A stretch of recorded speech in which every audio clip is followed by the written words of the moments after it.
Local 4 News starts now with a breaking news alert. Crime tape and several police units are on the scene right now in a neighborhood in Sterling Heights, where we've learned that 2 people were found dead inside of a home. That breaking news tops our news here at noon. Thank you for joining us.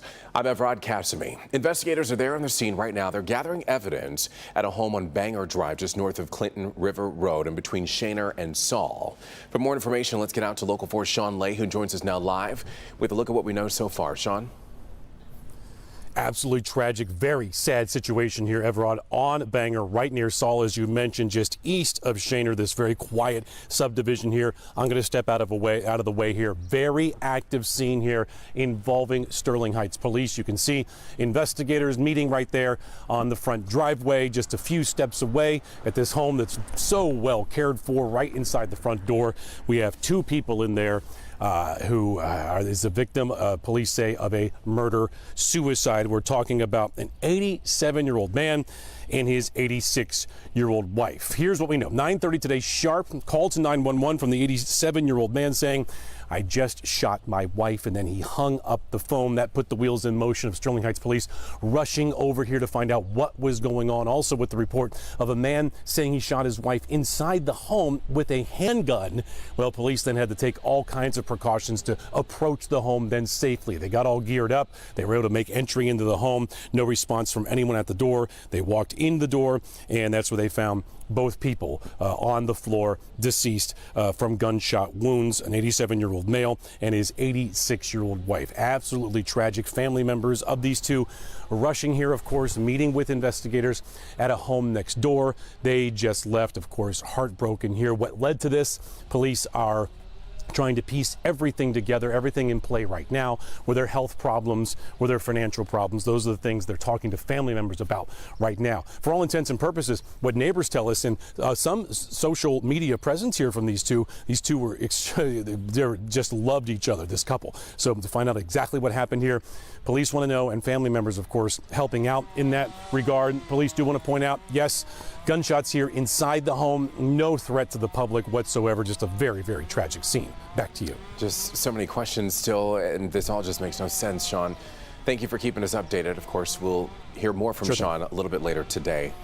Thank you, Sean. The other story that we're following for you here at noon, kids have missed out on a lot during the pandemic. We all know that. But that is the reason behind an event that was held today aimed at trying to help them catch up. Governor Gretchen Whitmer joined Congresswoman Brenda Lawrence and other lawmakers in Pontiac this morning. This was in an effort to promote increased funding for mental health programs.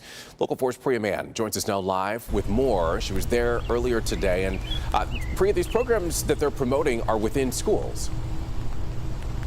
Yeah, that's right, Evrod, and good morning to you. You know, Governor Whitmer spent a few hours here at Pontiac High School listening to really brave students talking about the challenges they're facing at home and what could really benefit them here resource-wise here at school. Take a look. Governor Whitmer was talking to students who spoke candidly about the challenges they're facing 2 years into the pandemic. Parents talked about the resources that would help them balance their children's well-being, and overwhelmed school counselors and social workers painted a picture of what they're up against. Now, the roundtable was a chance to brainstorm ideas directly with the governor on how to best spend the money currently allocated to schools and the need for greater investment in school resources. The governor's 2023 school aid budget recommendation would invest $361 million for school-based mental health services. Now, that would include hiring and retaining mental health professionals and opening 40 new clinics for students across the state. Take a listen to what the governor had to say.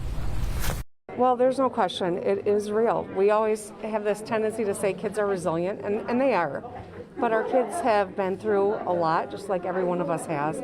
And recognizing to get our kids back on track, we've got to meet their needs. And it's their physical needs, hunger, or it is their mental health needs. It is all equivalent. It's okay not to be okay, but we want to make sure that our kids have the support so that they can get on track. And there's incredible work happening here and in many schools all across the state. But we need to do more. And, you know, we talked to school counselors as well, and they say the rates of depression and anxiety are increasing. They're also seeing it in children younger and younger, and parents said they would really like to see some of these resources available at the elementary school level. Coming up at 5 o'clock, you'll hear more from Governor Whitmer, as well as school counselors and parents have to say. Reporting live in Pontiac, I'm Priya Mann, Local 4. Information that can also benefit a lot of parents in dealing with their children. Priya, thank you. Let's get you updated on your forecast as we begin this new work and school week. Meteorologist Brandon Roos standing by. We can't thank you enough for the weekend that we saw.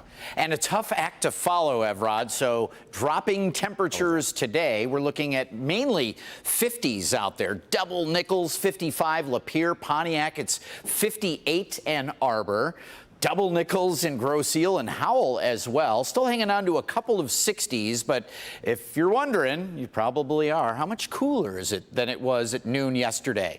15 to 20 plus degrees cooler at this lunch hour than it was yesterday.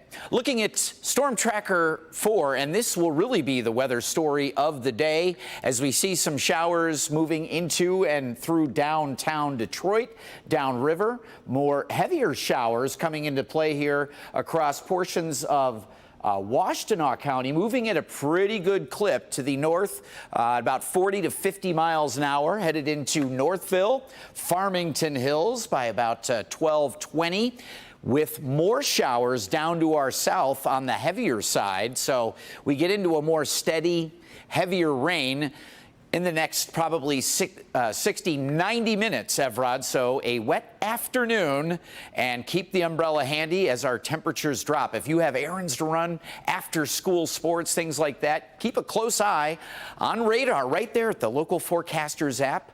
You can download it free, search WDIV. Brandon, thank you so much. We want to get now to this stranger danger alert for parents out of Clawson after children were approached by a suspicious man. The first incident happened Saturday at Baker Center Playground when we're told the man walked up to a 6 and 12-year-old at the park. They were able to jump a fence and then run away. But then that same day, a man followed an 11-year-old boy at Shalm Elementary. That child ran to an adult. The children gave the same description of a man, saying that he was driving a white or a gray SUV. Over to Southfield now. Police there hoping that surveillance video is going to help them catch the gunman involved in a shooting. And a pretty scary scene at that. It happened in the parking lot of a strip mall Saturday night along Northwestern Highway right near 12 Mile. We've circled the gunman there. This is surveillance video from a nearby business, and it shows all of the chaos as people were running, trying to escape the gunfire. The gunman is there at the top of your screen, pointing that gun, shooting out the window of an SUV. Police are asking for anyone with information to give them a call. Secretary of State Antony Blinken and Secretary of Defense Lloyd Austin met with Ukrainian President Volodymyr Zelensky on Sunday in Kyiv to discuss the latest on the war in Ukraine. We're seeing that when it comes to Russia's war aims, Russia is failing, Ukraine is succeeding. Russia has sought as its principal aim to totally subjugate Ukraine, to take away its sovereignty, to take away its independence. That has failed. We want to see Ukraine remain a sovereign country, a democratic country, able to protect its sovereign territory. We want to see Russia weakened to the degree that it can't do the kinds of things that it has done in invading Ukraine. In the meantime, residents are still digging through the rubble at the Black Sea port city of Odessa today. 8 people were killed and at least 18 were injured there when Russia fired cruise missiles at the city over the weekend. NBC's Kelly Kobiea reports from Ukraine.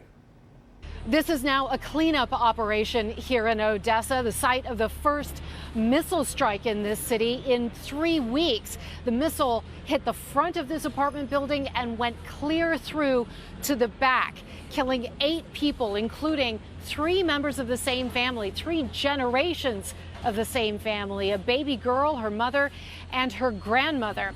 Regional prosecutors here are investigating this as a war crime and as premeditated murder.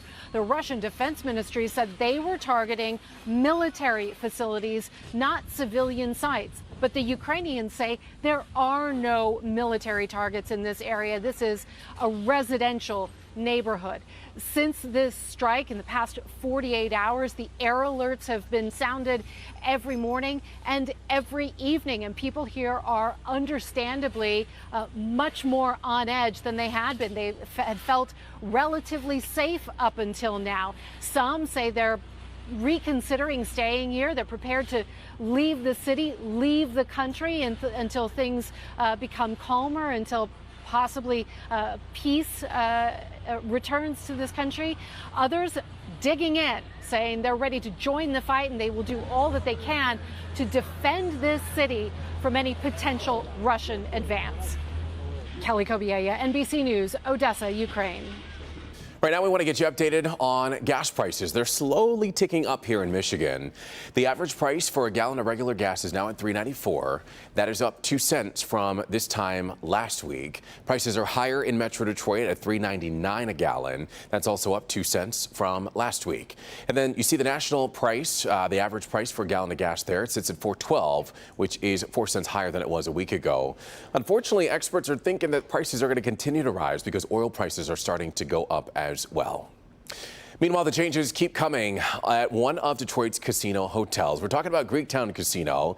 It's getting a new name atop the building there. The new name is going to be Hollywood Casino at Greektown. And this will actually be the first casino in Michigan to offer a new cashless, cardless feature called My Wallet. It'll allow you to connect to slot machines and table games with your smartphone. There are also several new food and drink options that are becoming as well. We want to show you the new logo. Here's a look at it. To celebrate its rebranding, Hollywood Casino at Greektown will be hosting red carpet-themed private VIP and community special events beginning next month. So we're going to have details for you as soon as they're released. But a lot of exciting things happening in Greektown.